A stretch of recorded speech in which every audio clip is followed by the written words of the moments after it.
esteja convosco. Ele está no meio de nós. Proclamação do Evangelho de Jesus Cristo segundo Mateus. Glória a vós, Senhor. Naquele tempo, Pedro aproximou-se de Jesus e perguntou: Senhor, quantas vezes devo perdoar se o meu irmão pecar contra mim? Até 7 vezes? Jesus respondeu: Não te digo até 7 vezes, mas até 70 vezes 7. Porque o reino dos céus é como um rei que resolveu acertar as contas com os seus empregados. Quando começou o acerto, trouxeram-lhe um que devia uma enorme fortuna. Como o empregado não tivesse com que pagar, o patrão mandou que fosse vendido como escravo, junto com a mulher e os filhos e tudo o que possuía, para que pagasse a dívida. O empregado, porém, caiu aos pés do patrão e, prostrado, suplicava: Dá-me um prazo e eu te pagarei tudo. Diante disso, o patrão teve compaixão, soltou o empregado e perdoou-lhe a dívida. Ao sair dali, aquele empregado encontrou um dos seus companheiros que lhe devia apenas 100 moedas. Ele o agarrou e começou a sufocá-lo, dizendo: Paga-me o que me deves. O companheiro, caindo aos seus pés, suplicava: Dá-me um prazo e eu te pagarei. Mas o empregado não quis saber disso. Saiu, mandou jogá-lo na prisão até que pagasse o que devia. Vendo o que havia acontecido, os outros empregados ficaram muito tristes, procuraram o patrão e lhe contaram tudo. Então o patrão mandou chamá-lo e lhe disse: Empregado perverso, eu te perdoei toda a tua dívida, porque tu me suplicaste. Não devias tu também ter compaixão do teu companheiro, como eu tive compaixão de ti? O patrão indignou-se e mandou entregar aquele empregado aos torturadores, até que pagasse toda a sua dívida. É assim que o meu Pai que está nos céus fará convosco, se cada um não perdoar de coração o seu irmão. Ao terminar estes discursos, Jesus deixou a Galileia e veio para o território da Judéia, além do Jordão. Palavra da salvação. Glória a vós, Senhor. Pelas palavras do Santo Evangelho, sejam perdoados os nossos pecados. Amém. Podemos nos sentar. O profeta aqui traz no nome o auxílio de Deus, Ezer, auxílio. É chamado mais uma vez a tomar consciência da palavra do Senhor que lhe é dirigida nesta provocação profética, mas que deve cavar também em nossa alma, desde o ponto de vista psicológico, a consciência daquilo que cabe a nós. Porque se eu não sei daquilo que cabe a mim, eu coloco na sua conta e na conta do outro. Se eu não me responsabilizo pelas minhas escolhas, alguém deverá sê-lo. Se eu não sei aquilo que me pertence, a parte que diz respeito a mim, no sofrimento que me acontece, eu torno-me um ressentido diante das circunstâncias da vida. Passo a amaldiçoar o destino sem tomar consequência de que aquilo que acontece é sempre uma consequência e um resultado. Nós nunca somos passivos totalmente diante das realidades que vêm a nós. Quanto a ti, filho do homem, cada um de nós é provocado por Deus e pela vida a tomar consciência daquilo que cabe a nós e que não pode ser transferido ao outro. Quanto a ti, Ben Adam, filho da terra, do pó, daquela condição intransferível que é nossa enquanto seres humanos. Somos pó, somos cinza, carbono em decomposição, um breve instante entre duas eternidades. Até, inclusive, por isso, lembram os sábios antigos, a gente não deve levar a vida muito a sério, porque nenhum de nós vai sair vivo dela. É nessa consciência do avesso, do paradoxo, da decadência, do limite, da fragilidade, que Ezequiel é despertado. Para homens que, perdendo a consciência da sua fraqueza e de que devem ser sustentados por Deus e pela sua aliança, se incharam de si e tropeçam no próprio ego. Esta casa rebelde, a respeito do qual fala Ezequiel em sua profecia, que aqui hoje, na primeira leitura, ignora os sentidos. É um povo que tem olhos, mas não vê, que tem ouvidos, mas não ouve, cuja percepção está anestesiada. Uma palavra atual, como só pode ser uma profecia das Sagradas Escrituras, porque nós também, homens e mulheres do exagero daquilo que vemos, o exagero daquilo que escutamos, dos áudios acelerados, da sinestesia equivocada, dos interesses conflitantes, nós também perdemos a capacidade de perceber o valor das coisas, como elas são e não como nós fantasiamos. Estamos como loucos, anestesiados, vendo demais, mas sem ser capaz de perceber, ouvindo, mas sem ser capaz de escutar. Aqui está a pertinência da missão do profeta, que é sempre um homem desconfortável. Os profetas, lembra Nelson Rodrigues, nosso dramaturgo brasileiro, veem o óbvio. É isso, Ezequiel está dizendo, os olhos que estão abertos, mas não veem, os ouvidos que aqui estão, mas que não percebem o som, não percebem o que é óbvio, o que é ululante, como diria Nelson Rodrigues. E esta é a missão de Ezequiel. Deve comunicar-se para aqueles que estão com um olhar desiludido e tem que ter a coragem para enfrentar verdades desagradáveis. Às vezes nós temos que nos desiludir. E essa é uma palavra, uma expressão muito forte e muito significativa. Porque quando nós caímos em nós mesmos, quando a gente descobre, como costumo brincar, que não era amor, era cilada, quando a gente descobre que caiu mais uma vez no conto de alguém, a gente diz, eu me desiludi. E é muito interessante, não é?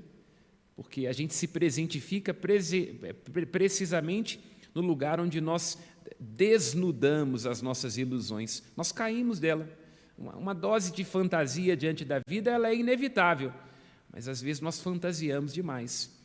Fantasiamos demais, nos deixando enganar, nos fantasiamos demais, mendigando fora aquilo que pode ser encontrado dentro, fantasiamos demais quando, por exemplo, negamos o perdão a alguém que, na verdade, está apenas ecoando aquilo que não está devidamente aceito dentro de nós. E será punido com o nosso ressentimento durante muitos anos, porque nos fez estar diante das nossas fraquezas e daquilo que talvez não esteja digerido dentro de nós. Assim, nesse seu olhar desiludido, nessa coragem de enfrentar verdades desagradáveis, está Ezequiel na função de ser um sinal. Fiz de ti, diz o versículo 6 da primeira leitura, eu fiz de ti um sinal. E o que é um sinal? O ot, no hebraico. O sinal é aquilo que transmite uma informação. Nós estamos o tempo todo interpretando sinais. Cores são sinais. O jeito de andar pode ser um sinal. Um tom de voz é um sinal. E o sinal suscita a percepção. Então, isso, Ezequiel, no seu jeito de ser, na sua palavra, na maneira com a qual ele se comporta, nessa narrativa mais ou menos teatral de Deus que pede a ele para colocar uma bagagem em pleno dia, para criar um buraco na parede e ali atravessar o muro, descarregar a bagagem das costas, retirá-la no escuro. Quer dizer, teatralmente, ele é um sinal que está querendo despertar a anestesia da consciência do povo. E é um sinal deste lugar desafiante para Israel, que é o lugar do exílio, porque a terra é uma expressão do amor e da aliança de Deus. Porque, na verdade, só Deus pode nos dar terra, porque nenhum de nós cabe em algum lugar. Eu vou caber no lugar do abraço do meu marido. Não vai caber, não é? Como qualquer homem, ele vai te decepcionar de alguma maneira. Eu vou caber nessa profissão pela qual eu tanto lutei. Não vai. Você vai descobrir que a maior parte das vezes é 90% transpiração e 10% inspiração. Eu vou caber aqui nesse sonho. Não vai, porque todo sonho, no momento em que se realiza, se mostra uma fantasia e você, para amar, vai ter que despir-se de suas ilusões. Nós só podemos caber em Deus e na sua promessa. Quando o povo de Israel se esquece disso, de que nós nascemos para não caber, de que, na verdade, nunca há lugar que não seja capaz de conter, o povo de Israel se vende por qualquer preço, o povo de Israel busca felicidade no lugar errado, até constrói lugares altos, diz o salmo que nós acabamos de escutar. O Senhor se irrita com esta ideia de um lugar alto, não é? Porque quando nós não temos consciência daquilo que nós somos e do nosso valor, a gente está sempre querendo subir no banquinho, não é? E é isso. Quando nós estamos à procura deste lugar que não existe, deste lugar que é não lugar, nós perdemos a consciência de que o nosso lugar e o nosso repouso é Deus. O Salmo 94 apresenta isso, né? O Senhor Deus, que é o pastor e tem que cuidar das suas ovelhas, cabritos, e ele diz, é por isso que eu lhes jurei na minha ira, não entrarão no meu repouso prometido. Se nós não sabemos de nós, irmãos e irmãs, nunca haverá um lugar para nos caber, e nós vamos sofrer demais para nos apertar em outros lugares que não serão para nós. E tem gente que passa uma vida inteira ressentida por não saber que aquele casamento, que aquele relacionamento, que aquele trabalho, que aquela circunstância é um lugar que nunca lhe coube, que nunca será capaz de realizar aquele anseio presente no nosso coração da terra prometida. E é interessante, a profecia de Ezequiel, ela é indigesta, e é uma profecia, como diz, que ela é repleta de dramaturgia, porque ele tem que expressar aquilo que acontecerá com o povo, e o povo não está aberto, porque é preciso ter muita maturidade para enfrentar um aspecto perturbador de si mesmo. Nós passamos boa parte do tempo mentindo para nós mesmos, sem ter a coragem de nos confrontar com aquilo que somos e com os nossos avessos. Esse é o paradoxo da profecia de Ezequiel. Ele tem que convidar o povo a fazer um dos movimentos mais difíceis da vida, porque na maior parte das vezes a gente se desconhece e não se percebe como é. Tem uma pálida noção de si. E é muito bonito, aqui está expresso, mas aparecerá também em outro momento, na profecia de Ezequiel, que ele é um homem que tem que atravessar a fenda. Ele é chamado a ser um guerreiro no meio da fenda, e nós temos muitas fendas. Somos feridos mortalmente, feridos pelo pecado de Adão, feridos em nosso narciso, feridos em nossa história, e temos que atravessar estas fendas, tomar cuidado com essas fendas, porque por estes buracos que nós trazemos em nossa alma, pode entrar muita coisa que não presta. Aqui lançamos um olhar sobre o Evangelho. Quando Cristo, a nós que buscamos reinos para que a gente possa caber, e nestes reinos nos tornamos escravos, ele diz, o reino dos céus é semelhante a... Porque Pedro, um homem que não sabe lidar com as suas próprias fendas, e sempre alguém que nos ofende, cria em nós uma fenda, não é? A gente fica preocupado, sem conseguir entender como é que essa pessoa pôde criar esse rasgo em nós, como é que alugou um apartamento dentro de nós, como é que a gente vai fazer para lidar com isso? Então Pedro diz a Jesus, qual que é a medida da sutura? Como é que eu faço aqui para deixar bem amarradinho, bem fechadinho, para dizer aquilo que é do outro e aquilo que é meu? Porque essa é a ilusão, né? Se você tem uma vizinha no apartamento de cima que é chato, você tem que fazer, vamos a Freud, o narcisismo da pequena diferença. Não, isso é dela, é problema dela. O condomínio será melhor se não fosse ela. Isso tem a ver com ela. E não, o que tem a ver comigo, não. Eu me banco. O problema é ela, é essa cunhada, é esse parente, é essa nora, é essa sogra. O problema é esse marido. O problema são meus pais. Então, é colocar na conta do outro. Aí Jesus ajuda a perceber, ecoando a profecia de Ezequiel, Pedro, quanto a ti, não é sobre 7 vezes, é sobre 70 vezes 7, porque tem que ser uma medida larga. E por que essa medida tem que ser larga? Porque nós também somos um calo no sapato uns dos outros. E ai de nós se as pessoas nos tratarem como nós merecemos. Talvez você não vai ter consciência disso, nem eu, porque a gente sabe onde é que o nosso calo aperta. Mas certamente hoje, estando apenas algumas horas depois de termos acordado, a gente já deve ter enchido o saco de muita gente. Então, por isso que a medida tem que ser larga, porque Jesus diz no próprio Evangelho de Mateus, com a mesma medida com que nós medimos, nós seremos medidos.